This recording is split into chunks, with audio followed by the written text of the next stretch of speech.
Hello बच्चों, इस video में देखेंगे हम क्लास 10th का प्रीवियस पेपर 2020।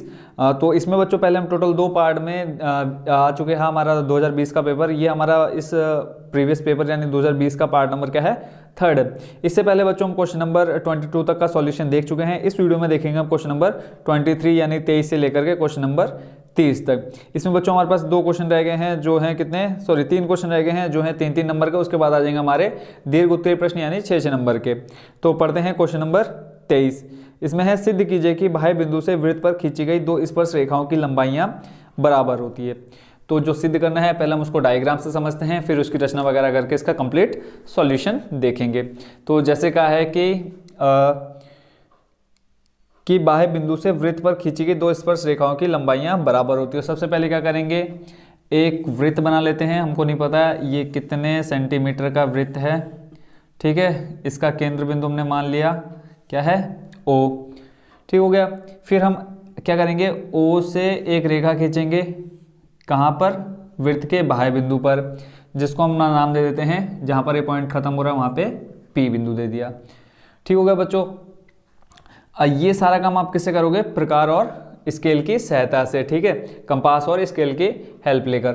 सबसे पहले हमने क्या किया, एक वृत्त खींचा, ठीक है। हमें नहीं पता कि ये कितने सेंटीमीटर का है। क्वेश्चन में हमें क्या बताना है कि जो इसके बाह्य बिंदु से स्पर्श रेखा खींच रही है उन दोनों की लंबाइयाँ क्या है, इक्वल दिखानी है। तो सबसे पहला काम हमने क्या, एक वृत्त बनाया जिसका केंद्र बिंदु हमने O मान लिया। फिर O से एक रेखा खींची बिंदु P तक, ठीक हो गया। अब हमें स्पर्श रेखा की रचना करनी है। तो स्पर्श रेखा बच्चों यहाँ देखो, स्पर्श रेखा क्या किसे कहते हैं, जो वृत्त को टच करते हुए निकलती है। अब वो कहीं पर भी हो सकती है। तो हमें क्या दिखानी है, दो स्पर्श रेखा दिखानी है जिसकी लंबाइयाँ क्या हो, बराबर हो। तो अब हम क्या करेंगे, जो ये हमने रेखाखंड खींचा है इसका हम क्या निकाल लेंगे, समद्विभाजक निकाल लेंगे। समद्विभाजक का मतलब होता है कि जहाँ पर एक रेखा इस रेखाखंड पर एक ऐसी रेखा खींचनी है जो इस OP रेखा को दो बराबर भागों में बांटे। तो कैसे निकालेंगे बच्चों, आप प्रकार लेना, ठीक है। प्रकार और पेंसिल की सहायता से क्या करना, यहाँ O पर रखना पहले और आधे से ज़्यादा दूरी ले लेना। मान लेते हम इसका जो हाफ आएगा वो यहाँ आएगा, तो हम क्या करेंगे, आधे से ज़्यादा दूरी ले लेंगे, ठीक है। तो आधे से ज़्यादा दूर लेंगे तो यहाँ तक आएगा और यहाँ से बच्चों क्या मार देना है, कट मार देना है यहाँ पे। तो एक कट बच्चों आ जाएगा इस जगह पे। ऐसे ही एक कट मारेंगे हम नीचे, तो दूसरा कट मान लेते हम, ये आ गया, ठीक है। कहाँ से, बिंदु O पर रख करके कर्व लगाया। ऐसे ही अब कहाँ रखेंगे, बिंदु P पर। अब बच्चों जो दूरी हमने यहाँ से ली ना ये कर्व लगाने के लिए, यही सेम दूरी बच्चों बिंदु P पर रखनी है। हमें प्रकार को बिल्कुल भी छोटा बड़ा नहीं करना है। तो ऐसे ही हम बिंदु P पर रखेंगे तो ये एक दूसरे को कहीं ना कहीं क्रॉस करेंगे इस तरह से, ठीक है। यहाँ रखेंगे तो ये बच्चों इस तरह से क्रॉस करेंगे। तो जहाँ पे ये दोनों एक दूसरे को क्रॉस करेंगे वहीं से हमने क्या खींच देनी है, सीधी रेखा खींच देनी है, ठीक होगा बच्चों। तो ये जहाँ पर एक दूसरे को प्रतिच्छेद कर रही है वही हमारे क्या हो जाएगा, समद्विभाजक हो जाएगा। समद्विभाजक मतलब इस OP रेखाखंड को बराबर दो भागों में बांट रही है, ठीक हो गया। अब समद्विभाजक मिल गया। अब आगे का काम क्या है बच्चों, इस जो ये केंद्र बिंदु आया हमारा, इसको हम मान लेते हैं M, ठीक है। अब M को केंद्र मानकर अब यहाँ से जितना इधर आ रही है बच्चों, ये इधर की रेडियस हम जिसको मान लेते हैं यहाँ तक कि ये जितनी दूरी है उतनी दूरी हमने किसमें, प्रकार में भर करके एक सर्कल बना देना है, ठीक है बच्चों। एक सर्कल बना देना है। क्यों बना रहे हैं बच्चों, ये भी आपको समझ में आ जाएगा।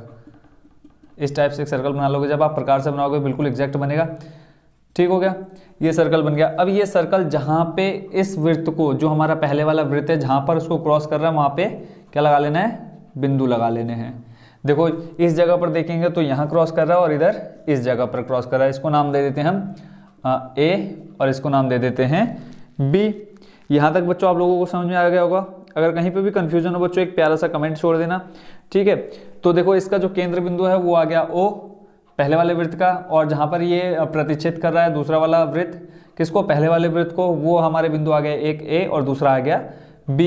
अब क्या करते हैं, अब स्पर्श रेखा खींचनी है। तो देखो जहाँ पर A है वहाँ से P पर एक स्पर्श रेखा खींचेंगे और जहाँ से B है वहाँ से P पर। तो ये एक स्पर्श रेखा हमारी ये बन गई और एक ये बन गई। अब बच्चों क्वेश्चन जो पूछा था वो हमें बताना था कि इन दोनों की ये जो लंबाइयाँ हैं यानी AP और PB क्या हैं, दोनों बराबर होनी चाहिए। तो पूरी रचना बच्चों आप इस तरह से करेंगे। यहाँ से हम कर लेते हैं ये O को और A को मिला लेते हैं, ऐसे ही किसको, O और B को मिला लेते हैं। अब हमें दिखाना है क्या कि ये जो दोनों हैं यानी AP और PB बराबर हैं, तो सबसे पहले हम क्या करेंगे, जो जो अपना हमने बच्चों यहाँ रचना किया सेम यही चीज़ हमको यहाँ लिख देनी है। तो क्वेश्चन नंबर कर रहे हैं हम 23। ठीक है, सबसे पहले हमने क्या लिया, सबसे पहले लिया माना एक वृत्त है जिसका केंद्र बिंदु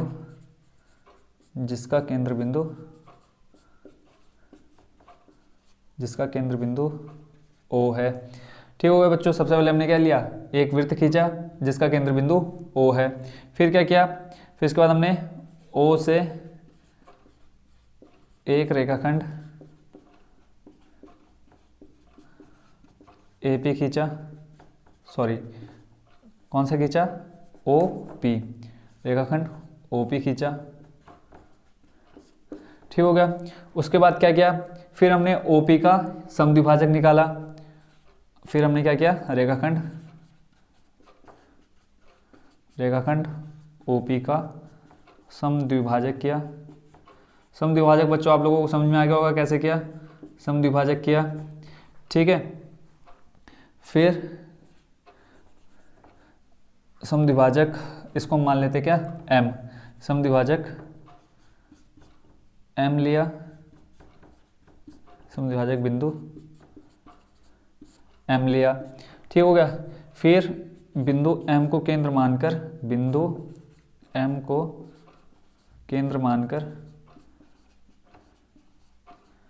मानकर एक अन्य वृत्त का निर्माण किया। ठीक है, ये बच्चों जो हमने एक अन्य वृत्त का निर्माण किया जो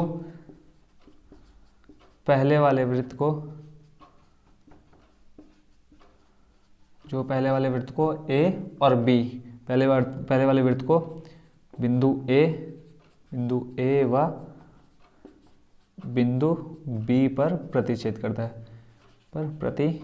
करता है या काटता है। ठीक हो गया, अब जहां पर ये प्रतिच्छेद कर रहा है वहां से हमने क्या किया, एक रेखा खींच दी P पर और यहां से एक B पर खींच दी, B से P पर प्रतिच्छेद करता है। फिर यहां लिख देते हैं जहां पर बिंदु प्रतिच्छेद करते हैं, जहां पर वृत्त प्रतिच्छेद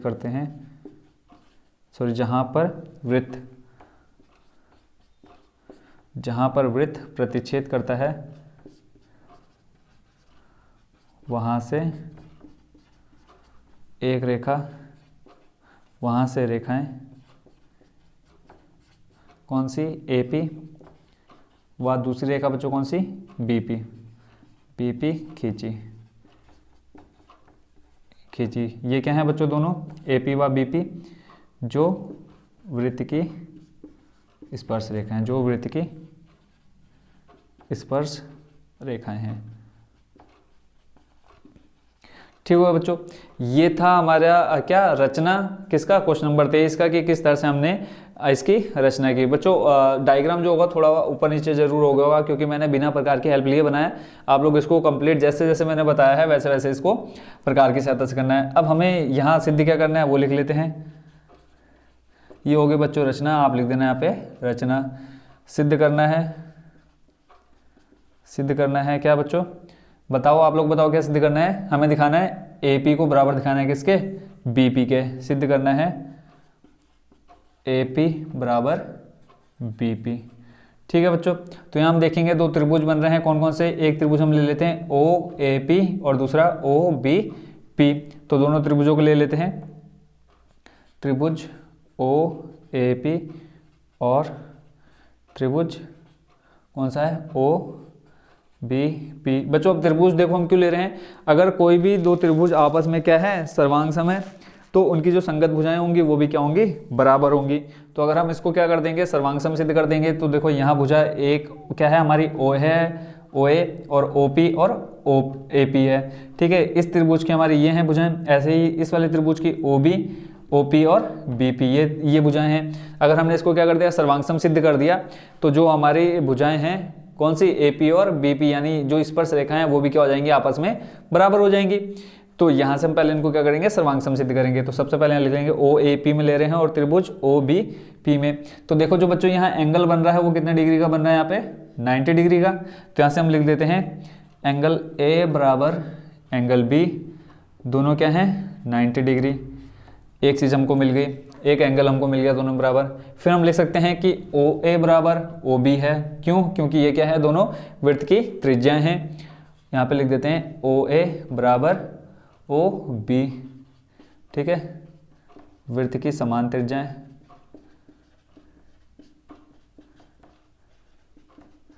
दो चीज़ें मिल गई, एक भुजा बराबर मिल गई, यानी ओ ए बराबर मिल गया किसको, ओ बी के बराबर। फिर हम यहाँ बोल सकते हैं कि ओ पी बराबर ओ पी, क्यों, दोनों के लिए क्या है, दोनों जो त्रिभुज बन रहे हैं हमारे पास दोनों के लिए उभयनिष्ठ है। तो यहाँ से हम लिख सकते हैं ओ पी बराबर ओ पी, क्यों, उभयनिष्ठ है।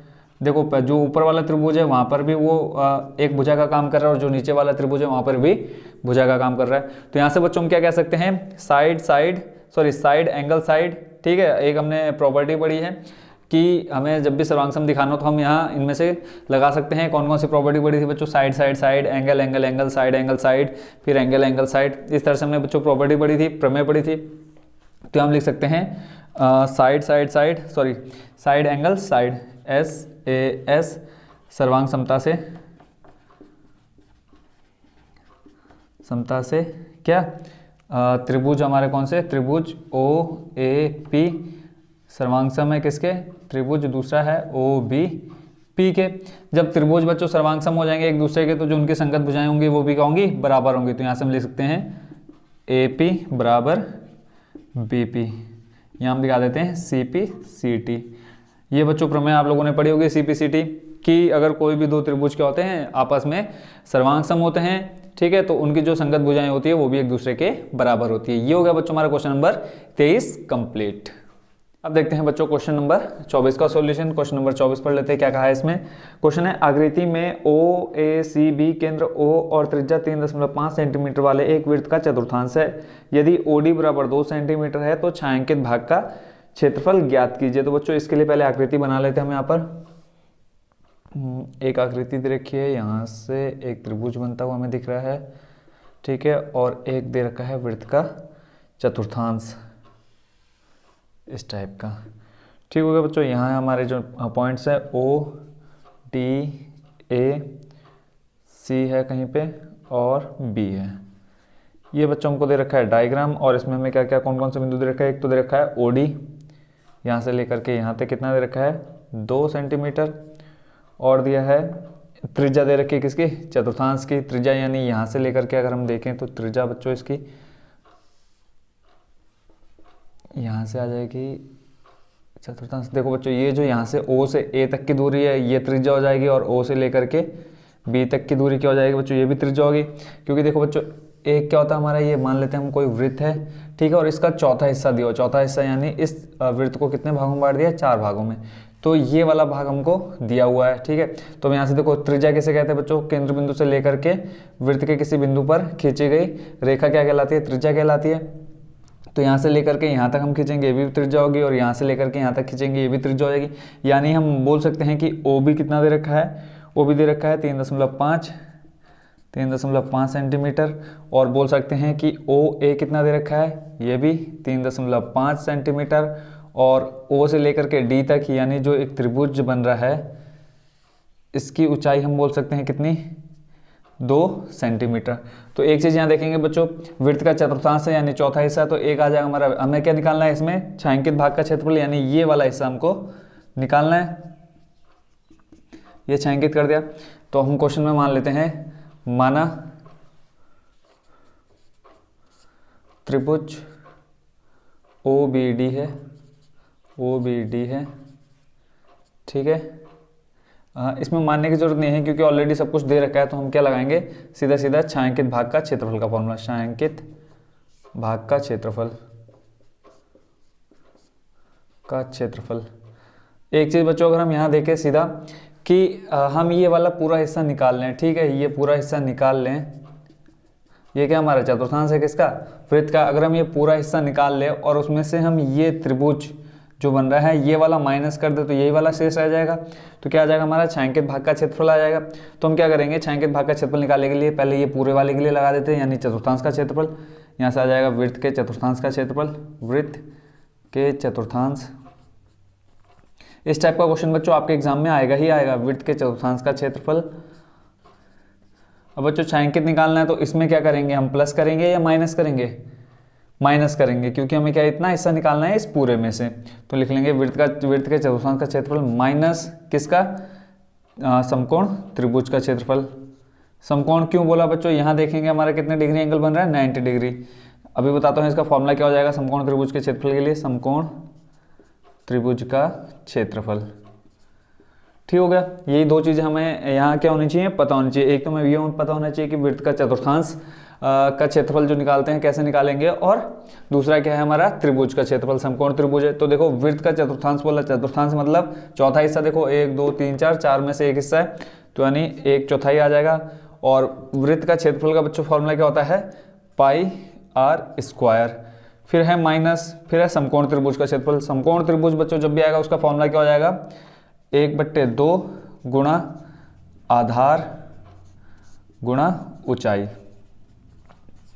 यह है बच्चों किसका, समकोण त्रिभुज का क्षेत्रफल का फॉर्मूला। तो यहाँ से वैल्यू रख देते हैं, यहाँ पे देखो कुछ कॉमन है क्या हमारे पास, वैल्यू रख देते हैं, कुछ भी कॉमन नहीं है यहाँ पे हमारे पास। 1/4 पाई का मान देखो बच्चों क्वेश्चन में दिया है क्या, नहीं दिया, तो हम क्या रख लेते हैं 22/7 गुणा रेडियस किसकी, देखो चतुर्थांश की। चतुर्थांश की रेडियस बच्चों कितनी दे रखी है, यहाँ से लेकर के यहाँ तक कितना 3.5, और ये भी 3.5, यानी रेडियस इसकी हो जाएगी 3.5 गुणा 3.5।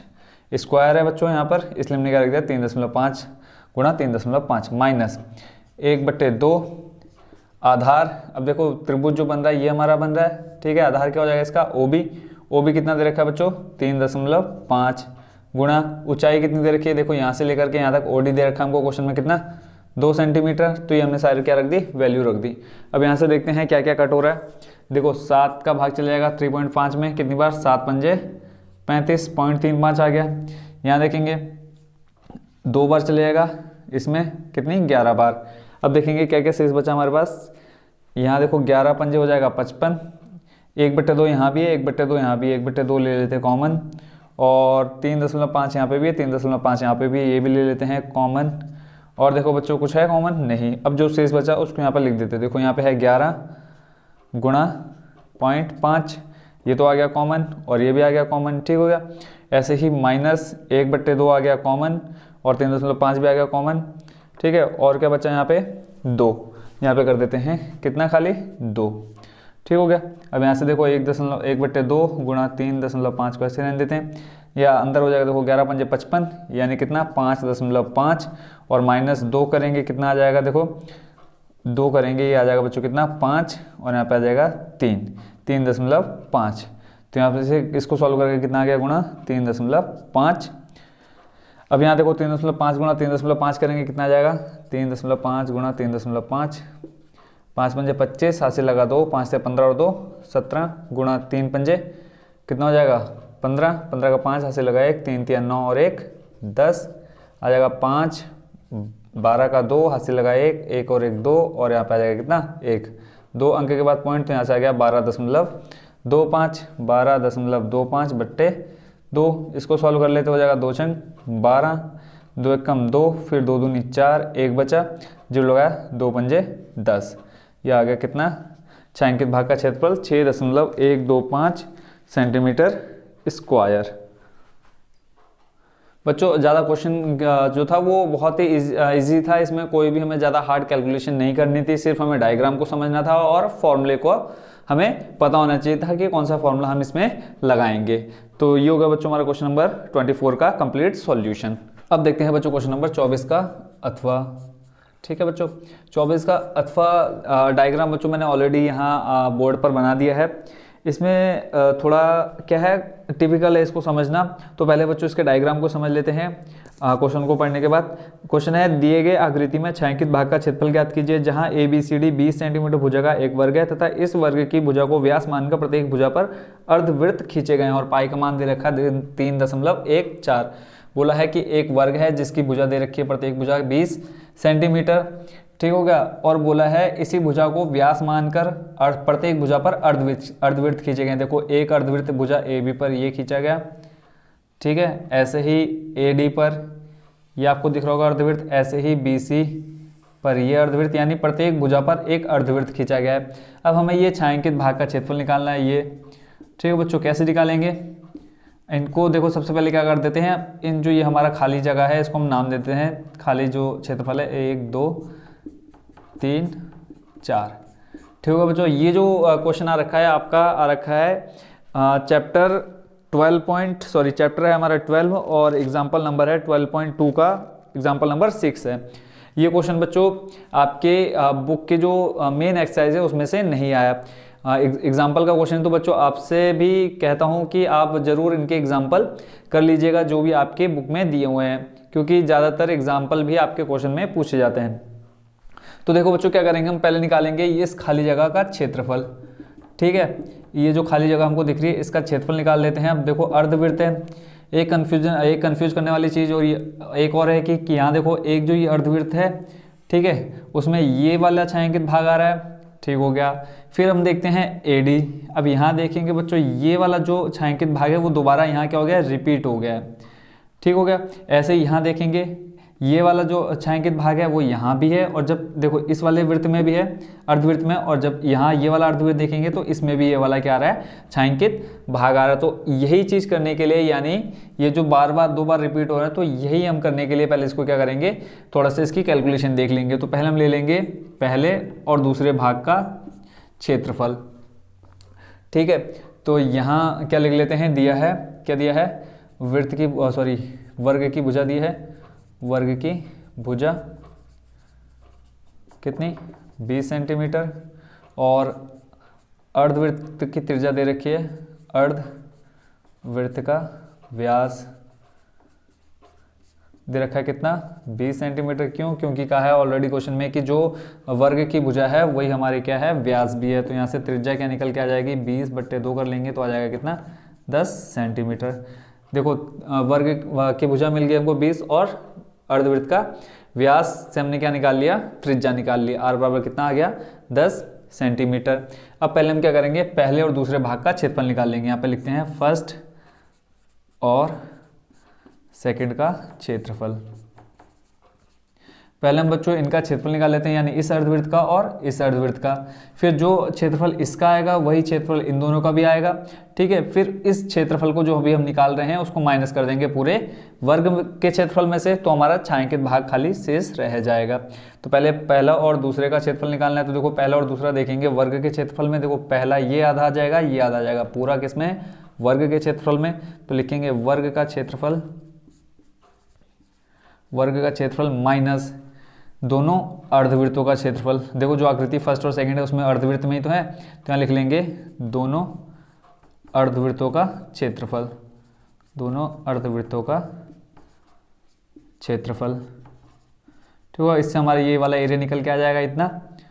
तो यहाँ देखो वर्ग का क्षेत्रफल कैसे निकालते हैं बच्चों, फॉर्मूला क्या होता है, भुजा स्क्वायर, भुजा का स्क्वायर गुणा दोनों अर्धवृत्त देखो कितने हैं 2, तो दोनों के लिए आ गया 2 गुणा अर्धवृत्त है, अर्धवृत्त को हम किससे दिखाते हैं, हाफ से, गुणा फॉर्मूला होता है पाई आर स्क्वायर। वैल्यू रखते हैं, भुजा कितनी दे रखी है 20, यहाँ पे आ जाएगा इसका स्क्वायर, 2 से 2 जाएगा कट, यहाँ पे बचा पाई आर स्क्वायर, पाई का मान 3.14, ऑलरेडी क्वेश्चन में बोला है कि लेना है 3.14 गुणा रेडियस बच्चों इसकी कितनी है 10 गुणा 10। तो यहाँ से देखो 20 का स्क्वायर करेंगे बच्चों कितना आ जाएगा 400, माइनस 3.14 गुणा 10 करेंगे कितना आ जाएगा 314, ठीक होगा बच्चों। ये आ गया हमारा किसका, फर्स्ट और सेकंड वाले का क्षेत्रफल। कितना आ जाएगा बच्चों, यहाँ से 400 माइनस 314 करेंगे, देखो इकाई अंक लेते हैं, यहाँ पे 10 और यहाँ पे 4 कितना आ जाएगा 6, यहाँ पे आ गया बच्चों हमारा कितना 9 और यहाँ पे कितना है 1, तो यहाँ से आ जाएगा 86 और 4, यहाँ देखो 3 बचा, 3 में से 3 जाएगा 0।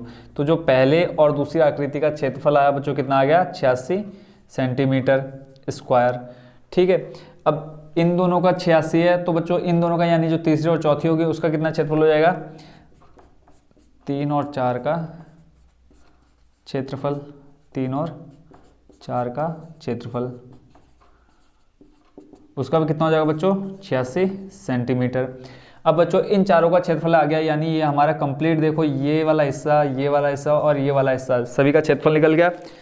ठीक है, यानी ये जो खाली जगह है ये क्षेत्रफल अब हमको मिल गया। अब हम क्या करेंगे, इस पूरे वर्ग में से जो ये अर्धवृत्त हमारे 4 बन रहे हैं, इन चारों का जो क्षेत्रफल निकल के आया, देखो 86 + 86, इन दोनों को जोड़ देंगे तो ऐसा हम लिख लेंगे छायांकित भाग का क्षेत्रफल, छायांकित भाग का क्षेत्रफल,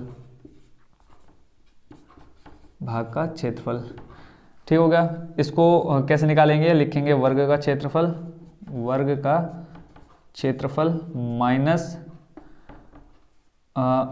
first plus second plus third plus fourth का क्षेत्रफल। जो भी हमने ये चारों का क्षेत्रफल लिखा है यहाँ पे, पहले 2 का आया 86 और वही हमारा क्या होगा, तीसरे और चौथे का भी क्षेत्रफल होगा। तो वर्ग का क्षेत्रफल बच्चों कितना है हमारे पास, निकालते हैं कैसे, 20 × 20 यानी भुजा गुणा भुजा करते आ जाएगा कितना, 400 माइनस इन चारों को अगर जोड़ेंगे तो देखो 86 + 86 जोड़ के कितना आ जाएगा, 6 दूनी 12, 80 लगाए, 8 दूनी 16 और 1 17, कितना आ जाएगा 172। तो इन चारों को जोड़ के आ गया कितना 172। तो यहाँ से बच्चों 400 - 172 करेंगे कितना आ जाएगा, देखो 10 में से 2 जाएगा, बचेगा 8, फिर यहाँ बचा कितना 9, 9 में से 7 घटाएंगे कितना बचेगा 2, और 4 में से सॉरी यहाँ 3 में से 1 जाएगा कितना बचेगा 2। तो बच्चों हमारा टोटल आंसर कितना आ गया 228 सेंटीमीटर स्क्वायर। अब देखते हैं बच्चों क्वेश्चन नंबर 25। क्वेश्चन नंबर 25 पढ़ लेते हैं। पहले इसमें क्या कहा है, 7.8 सेंटीमीटर लंबा एक रेखाखंड खींचिए और इसे 5:8 अनुपात में विभाजित कीजिए, दोनों भागों की माप लिखिए। बच्चों हमें क्वेश्चन नंबर है कर रहे हैं हम 25। सबसे पहले इसकी रचना देख लेते हैं। जैसे जैसे बच्चों यहाँ हम रचना करेंगे वैसे वैसे आपको रचना भी लिखनी है साथ में। ठीक है बच्चों, देखो हमारे पास जो है कंपास, हम यहाँ इसका यूज़ नहीं कर पाएंगे, तो मैं यहाँ रफली वर्क बता देता हूँ, वैसे ही आपको क्या करना है फेयर में नोट करना है। देखो सबसे पहले 7.8 सेंटीमीटर लंबाई, आप क्या करना है एक स्केल लेना, उसमें 7.8 सेंटीमीटर क्या कर लेना, पेंसिल से एक रेखाखंड खींच लेना। ठीक है, अब मान लेते हैं ये ए है और ये बी है, इसको हमने नाम दे दिया बिंदुओं को ए और बी। ये टोटल बच्चों कितना है 7.8 सेंटीमीटर लंबा है। ठीक हो गया। और फिर इसमें आगे कैसे कहा है कि इसे 5:8 में विभाजित करना है। अब देखो बच्चों 5:8 में विभाजित करना है, कैसे करेंगे, इन दोनों को जोड़ लेते हैं। देखो 8 और 5 बच्चों कितना होता है 13। तो हमें एक इसी के सापेक्ष हमें एक 13 क्या बनाने हैं, रेखाखंड खींचने, तो हमने एक न्यूनकोण ले लिया। ठीक है, जो बराबर 13 भागों में बटा होना चाहिए। तो आप क्या करना है, स्केल की सहायता से प्रकार और स्केल की सहायता से 13 कट लगा लेना। आप कोई भी छोटी सी त्रिज्या ले लेना। ठीक है, 1 या 2 सेंटीमीटर की, तो कट मारते आना, 1 2 3 4 5 6 7 8 9 10 11 12 13। ठीक है, जहाँ पे 13 आ गया वहाँ पे क्या कर देना आप लोग छोड़ देना।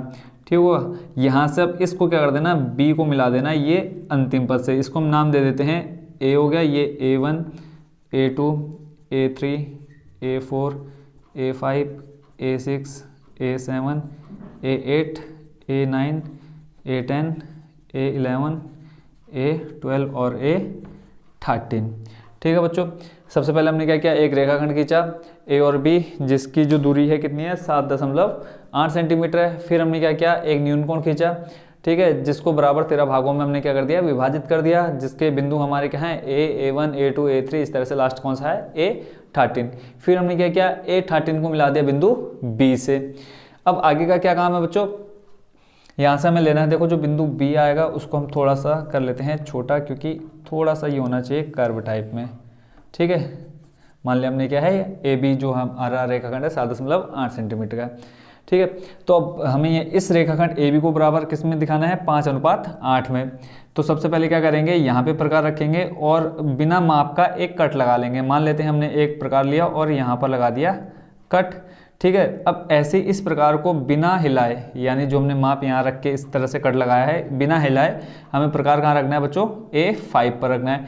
A5 पे रख के हमको एक कट लगाना है। मान लिया वो जो हमारा कट आएगा वो ये आ गया। ठीक हो गया।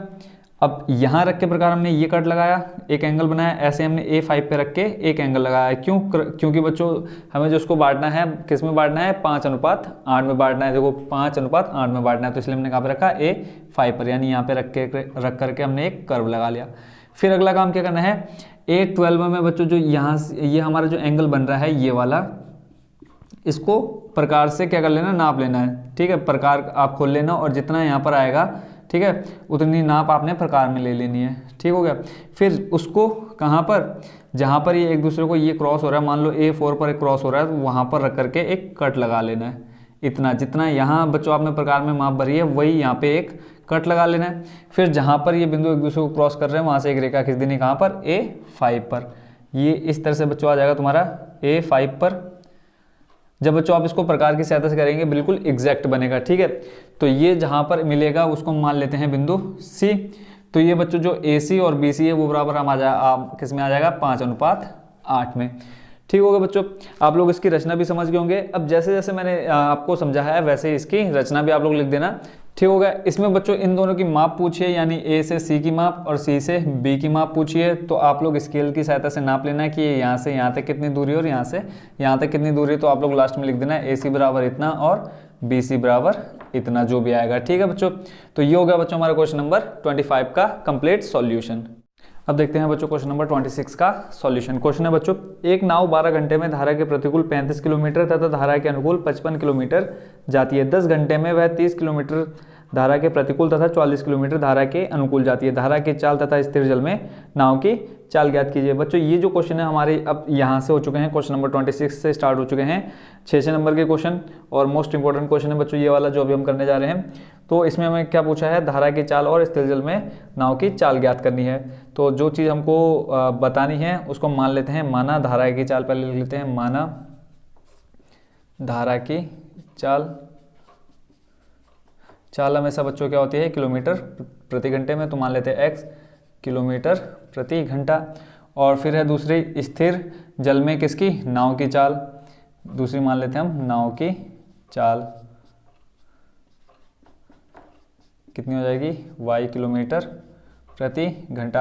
अब बच्चों दो चालें और आपको यहाँ सुनने को मिली हैं कि अनुकूल चाल और प्रतिकूल चाल।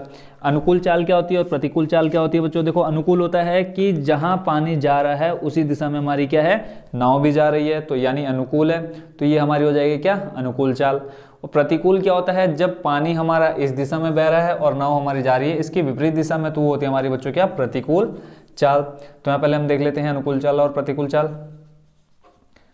अनुकूल चाल लिख लेते हैं। अनुकूल चाल जब होगी यानी जो धारा की चाल होगी, यानी पानी इधर बह रहा है, तो जो नाव की चाल होगी वो भी क्या है, इधर ही चलेगी। तो क्या हो जाएंगे, दोनों प्लस हो जाएंगे, यानी स्पीड बढ़ जाएगी। तो यहाँ से हम लिख लेंगे x + y किलोमीटर प्रति घंटा।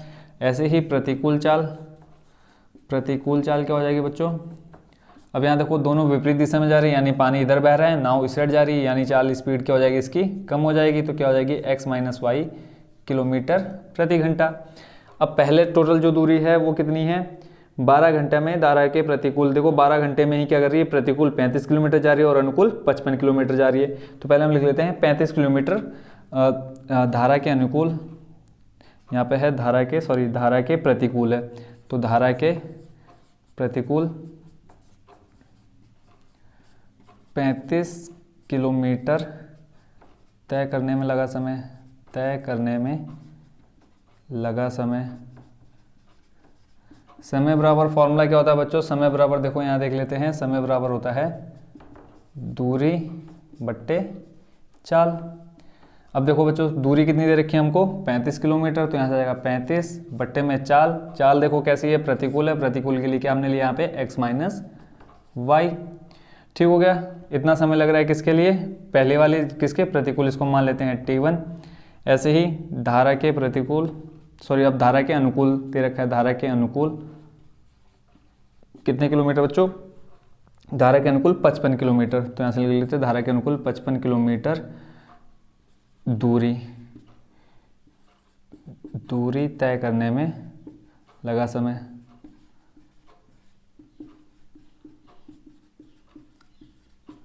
सेम फॉर्मूला हो जाएगा दूरी बट्टे चाल। अब यहाँ दूरी बच्चों कितनी है, 55, और चाल बच्चों कैसी हो जाएगी, x + y।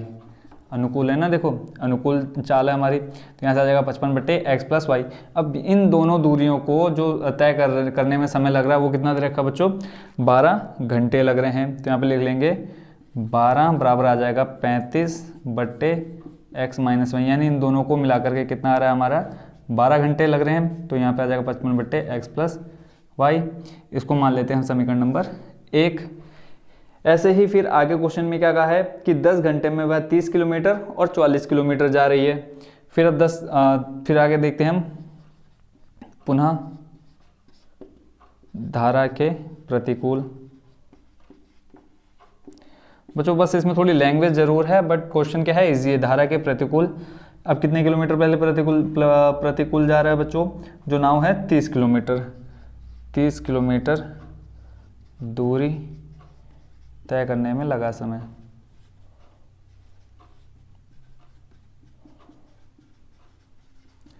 सेम फॉर्मूला रहेगा, दूरी बटे चाल। दूरी कितनी है 30, चाल प्रतिकूल है तो आ जाएगा x-y किलोमीटर प्रति घंटा। ठीक होगा बच्चों, सॉरी यहाँ हमारा क्या है समय है, तो यहाँ पे खाली क्या आ जाएगा घंटा। ठीक होगा 30/x-y। ऐसे ही आ जाएगा धारा के अनुकूल। धारा के अनुकूल कितने किलोमीटर जा रही है बच्चों हमारी जो नाव है, 44 किलोमीटर में आ जाएगा धारा के अनुकूल। 44 किलोमीटर दूरी तय करने में लगा समय। दूरी आ गई बच्चों 44 बट्टे अनुकूल चाल है तो x+y आ गया। अब इन दोनों को तय करने में कितना समय लग रहा है, जो दूरी दे रखी है कितना समय लग रहा है 10 घंटे। तो यहाँ पे लिख लेते हैं 10 बराबर में आ जाएगा 30/x-y प्लस 44/x+y, समीकरण नंबर 2। ठीक होगा बच्चों, अब यहाँ से देखते हैं हम समीकरण 1 व 2 से। समीकरण 1 व 2 से अब यहाँ इन दोनों समीकरणों को लिख लेते हैं बच्चों। जो आया हमारे पास देखो 35/x-y प्लस 55/x+y बराबर में कितना है 12। और जो दूसरा समीकरण निकल गया हमारा 30/x-y प्लस 44/x+y बराबर कितना 10। अब यहाँ एक चीज़ आप नोट करेंगे बच्चों, देखो एक अगर हम 35 को यहाँ से भूल जाएं, 35-55 को भूल जाएं, कितना है 1/x-y 1/x+y। ऐसे देखो 1/x-y 44/x+y। देखो 30 गुणा 1/x-y प्लस 44 गुणा 1/x+y कर सकते हैं हम। देखो 30 की गुणा 1 में कराएंगे आ जाएगा 30/x-y। ऐसा क्यों कर रहे हैं बच्चों, देखो यहाँ से हम मान लेंगे, माना 1/x-y को मान लेते हैं a और 1/x+y को मान लेते हैं b। इससे क्या फ़ायदा होगा बच्चों, जो हमारी कैलकुलेशन थोड़ी हार्ड होनी ही थी वो क्या हो जाएगी, थोड़ी इजी हो जाएगी। तो यहाँ से आप लोग ये समझ गए होंगे, इसको हटा देते हैं। देखो 1/x-y, यहाँ से अगर हम 35 को भूल जाएं आगे गुणा में लिख दें तो 1/x-y को हम क्या लिख सकते हैं a, और गुणा में 35 है तो यहाँ पर बच्चों कितना आ जाएगा 35a। ऐसे ही आगे है कितना प्लस आ जाएगा 55, b बराबर में आ जाएगा कितना 12। ऐसे ही यहाँ पे नीचे आ जाएगा 30a और यहाँ पे आ जाएगा प्लस 44, b बराबर में कितना 10। ठीक हो गया बच्चों। यहाँ पर बच्चों हमको दो समीकरण मिल चुके हैं रेखीय रूप में। इसको मान लेते हैं समीकरण 3, इसको मान लेते हैं समीकरण नंबर 4। या तो हम क्या करें, इनको देखो हमारे पास इसका सॉल्यूशन करने के लिए 4 मेथड हैं। कौन कौन से, पहले तो हमारा बच्चों ग्राफीय विधि, दूसरा है हमारा विलोपन विधि, तीसरा है कौन सी बच्चों प्रतिस्थापन विधि, और चौथी है हमारी वज्रगुणन विधि। चारों विधियों में से कोई भी विधि हम इस्तेमाल करके इसका आंसर निकाल सकते हैं, यानी ए और बी का मान निकालेंगे। फिर ए और बी का मान हमने ऊपर कहा 1/x-y ए जहाँ माना है और 1/x+y बी माना है, वहाँ पर उसका मान रख करके ईजिली x और y का मान भी निकाल सकते हैं। तो यहाँ से देखो किससे करते हैं बच्चों, प्रतिस्थापन विधि से करते हैं। तो यहाँ लिखेंगे समीकरण 3 व 4 से। ठीक है, तो यहाँ ले लेते हैं पहले समीकरण 3 से। समीकरण 3 से प्रतिस्थापन विधि क्या होती है बच्चों, दोनों में से किसी एक समीकरण को लेना है। जो हमारा समीकरण कौन सा, तीसरा और चौथा है, तीसरे और चौथे में से किसी एक समीकरण को लेना है, एक नया समीकरण बनाना है, उस समीकरण का मान दूसरे समीकरण में रखना है। मान लो हम इसमें से इस समीकरण को लेते हैं, एक तीसरा नया समीकरण बनाते हैं, फिर इसका जो मान निकलेगा वो हम रखेंगे किसमें, दूसरे वाले समीकरण में। तो यहाँ से हम ये वाली चीज़ हटा देते हैं, इसकी ज़रूरत तो है नहीं। समीकरण तीसरा लिया, अब समीकरण तीसरा हमारा कौन सा है, 35a प्लस 55b बराबर में कितना है 12। यहाँ से अब ए या बी का मान निकालते हैं। ए का मान निकाल लेते हैं बच्चों, तो यहाँ से आ जाएगा 35, ए बराबर में आ जाएगा 12 माइनस 55 बी। ठीक हो गया। और यहाँ से देखो ए का मान निकालना है तो हो जाएगा 12 माइनस 55 बी बट्टे में आ जाएगा कितना 35। इसको मान लेते हैं समीकरण नंबर 5। अब लिखेंगे समीकरण 5 का मान, समीकरण 5 का मान किसमें, समीकरण, देखो ये जो ए का मान निकाला हमने निकाला इससे, अब इसका मान रखेंगे किसमें 4 में, समीकरण 5 का मान समीकरण 4 में रखने पर। ठीक है, तो ए का मान निकाला तो यहाँ से आ जाएगा 30, ब्रैकेट में रख देते हैं, देखो 12 माइनस 55 बी बट्टे में क्या है 35, और यहाँ देखें प्लस है कितना 44 बी, प्लस का आ जाएगा 44 बी बराबर में आ जाएगा 10। अब इस 30 की गुणा करा देते हैं हम अंदर ब्रैकेट में, तो आ जाएगा देखो 12 गुणा 30 करेंगे, 12 3 होता है 36, तो यहाँ से आ जाएगा 360 माइनस 55 की गुणा 30 से कराएंगे, देखो ये 0 का 0 लिख लेते हैं, 55 भी गुणा करानी है किसमें 3 में, तो 5 3 हो जाएगा 15, 15 का 5 हाथ से लगा 1, फिर 5 थे 15 और 1 16, यहाँ पे आ गया 1650 बी बट्टे में 35, प्लस में कितना है 44 बी बराबर में 10। अब इस 35 की यहाँ से अब बच्चों क्या करेंगे, इसका हर बराबर करेंगे, इस 35 की गुणा करा देंगे यहाँ पे, फिर इस जो 35 आ जाएगा पूरे के अपॉन में आ जाएगा, उसको ले जाएंगे हम राइट साइड में। तो हर बराबर करने के लिए 35 गुणा करा देते हैं किसमें 44 में, तो यहाँ देख लेते हैं 44 गुणा 35 करके कितना आएगा, 5 चौक हो जाएगा 20, हाथ से लगा 2, 5 चौक 20 और 2 22, गुणा 3 चौक 12 का 2, हाथ से लगा 1, 3 चौक 12 और 1 13, तो यहाँ से आ गया 0, 2 और 2 4, 3 और 2 5 और 1 कितना आ गया 1540। तो यहाँ से हम लिख सकते हैं 360 माइनस 16 50 बी प्लस 44 का हमने गुणा कराया 35 से, कितना आ गया 1540 बी बट्टे में, देखो 35 पूरे के बट्टे में आ गया, जब हर बराबर हो गया तो 35 को ले जाते हैं हम राइट साइड में, तो यहाँ से आ जाएगा कितना 35 गुणा 10 यानी 350।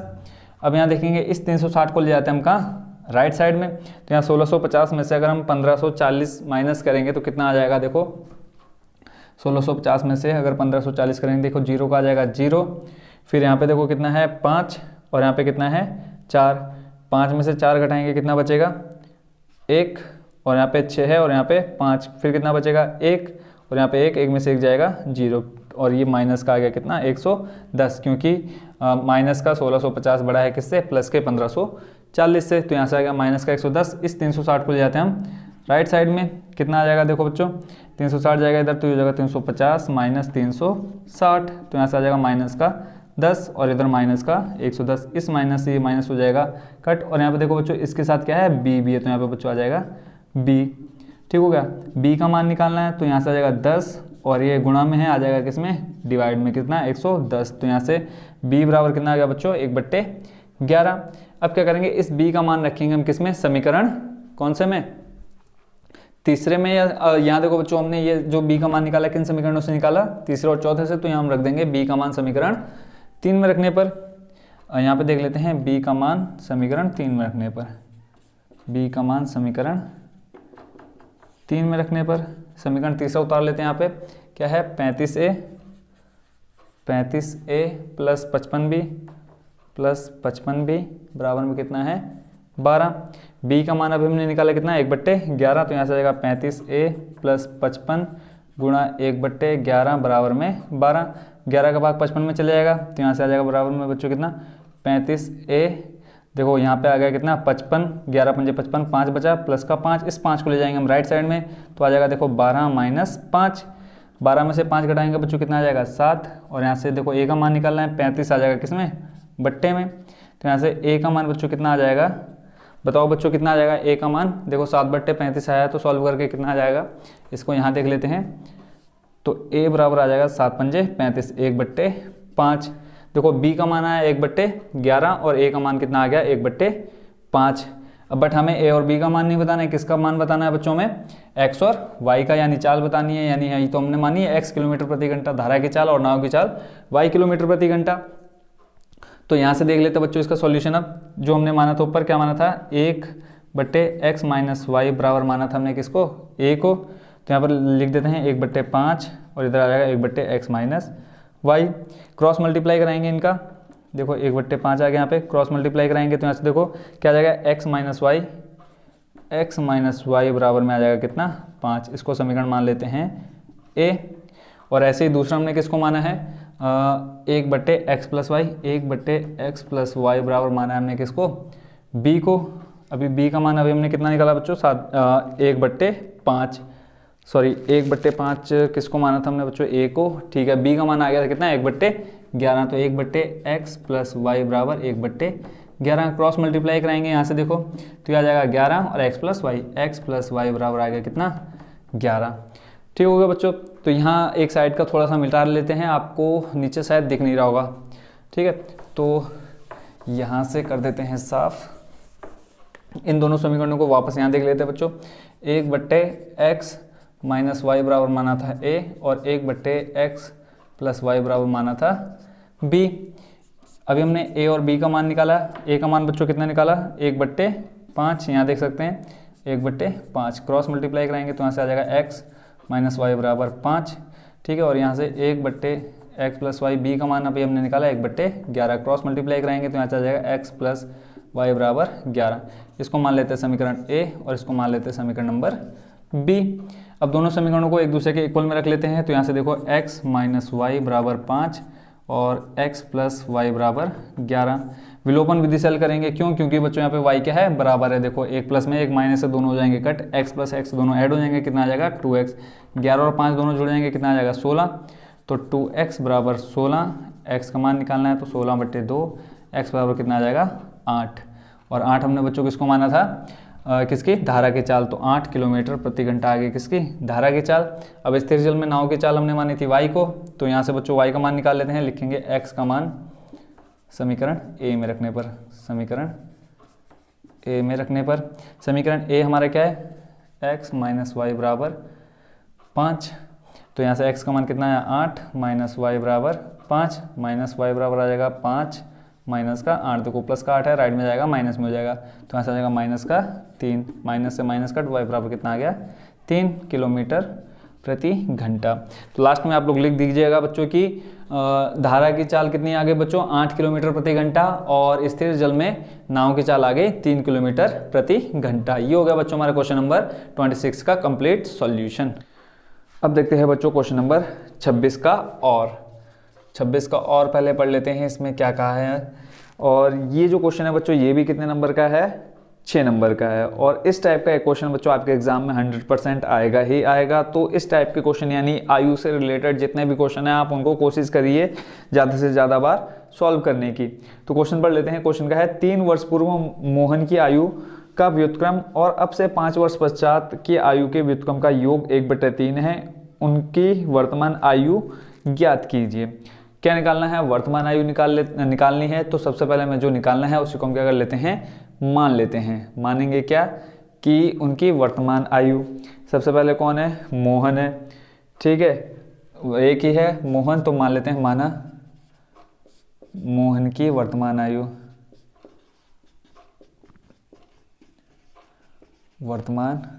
आयु, कितनी x वर्ष। बच्चों कोई जल्दबाजी नहीं है, आप आराम से देखिए सॉल्यूशन इसका, और कहीं पे भी डाउट हो तो एक कमेंट जरूर छोड़ देना, आपका डाउट क्लियर कर दिया जाएगा। ठीक हो गया। माना मोहन की वर्तमान आयु हमने मान ली x वर्ष।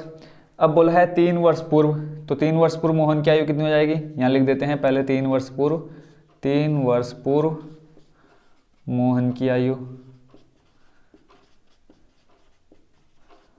कितनी हो जाएगी x माइनस 3 वर्ष।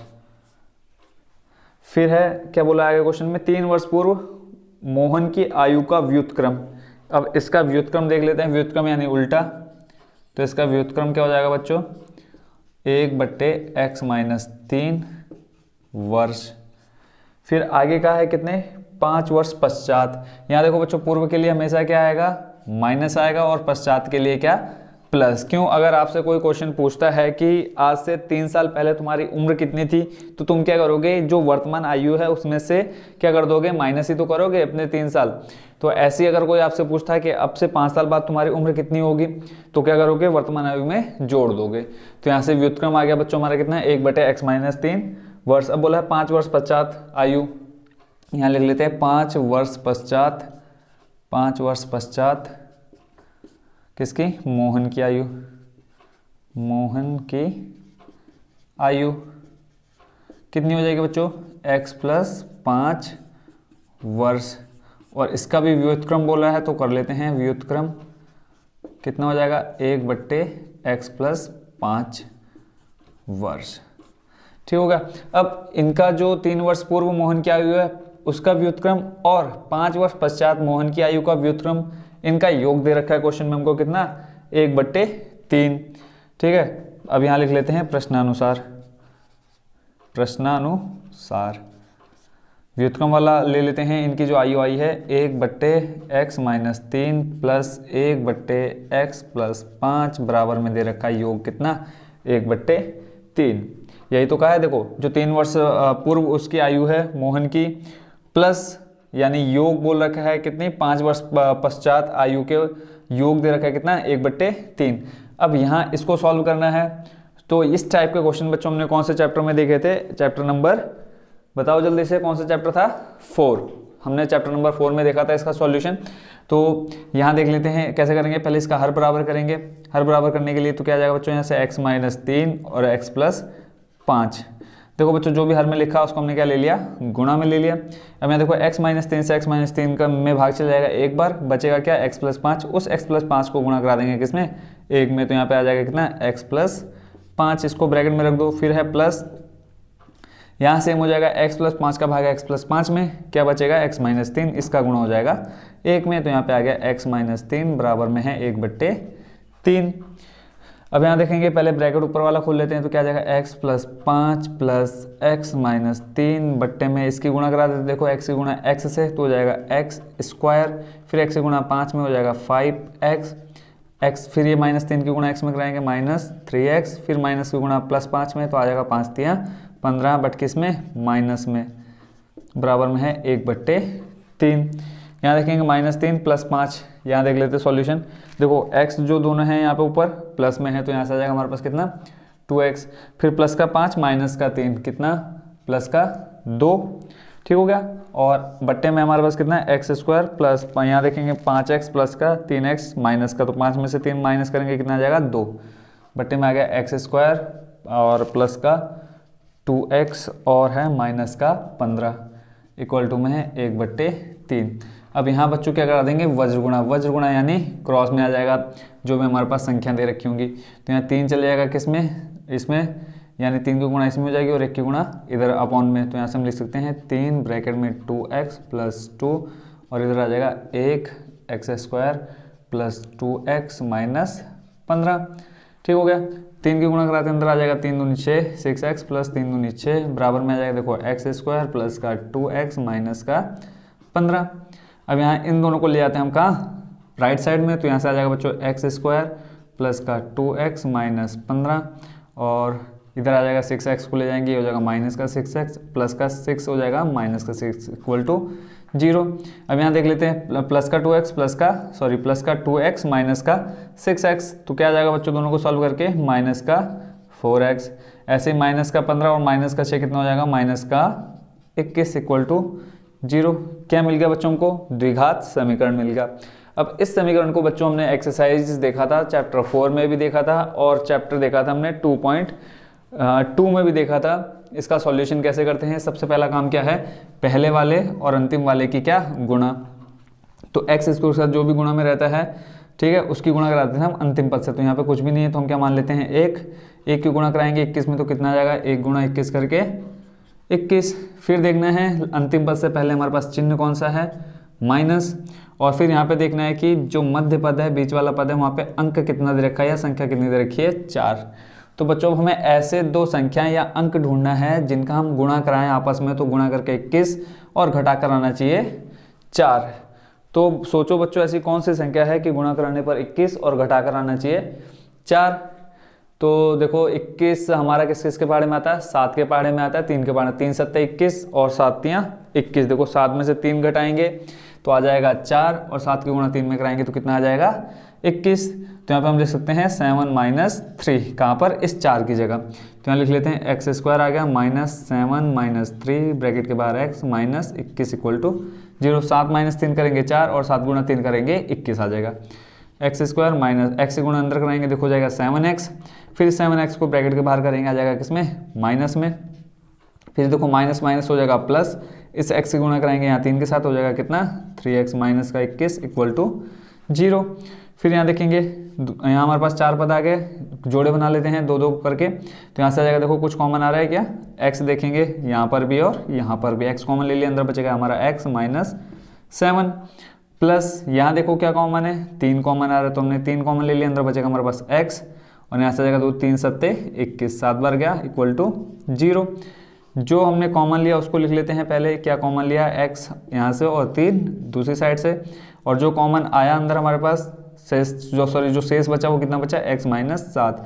ये दोनों चीज़ें बच्चों हमेशा क्या आनी चाहिए, सेम आनी चाहिए, अगर सेम नहीं आ रही तो हमने कहीं ना कहीं ऊपर कैलकुलेशन में गड़बड़ी की है। तो यहाँ से देखो इन दोनों को ले लेते हैं अलग अलग, किसके इक्वल में, 0 में, तो x प्लस 3 इक्वल टू 0 और x माइनस 7 इक्वल टू 0।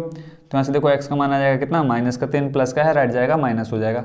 ऐसे ही x बराबर हो जाएगा कितना 7, माइनस है राइट में जाएगा प्लस का 7 हो जाएगा। तो एक आया देखो x का माइनस में 3 और एक आया है प्लस का 7। तो बच्चों कभी भी किसी की भी उम्र माइनस में नहीं हो सकती, तो हम इसका आंसर क्या बोलेंगे, 7 है। तो यानी मोहन की वर्तमान आयु बच्चों कितनी है, 7 वर्ष है। तो ये होगा बच्चों हमारा क्वेश्चन नंबर 26 का अथवा भी कंप्लीट।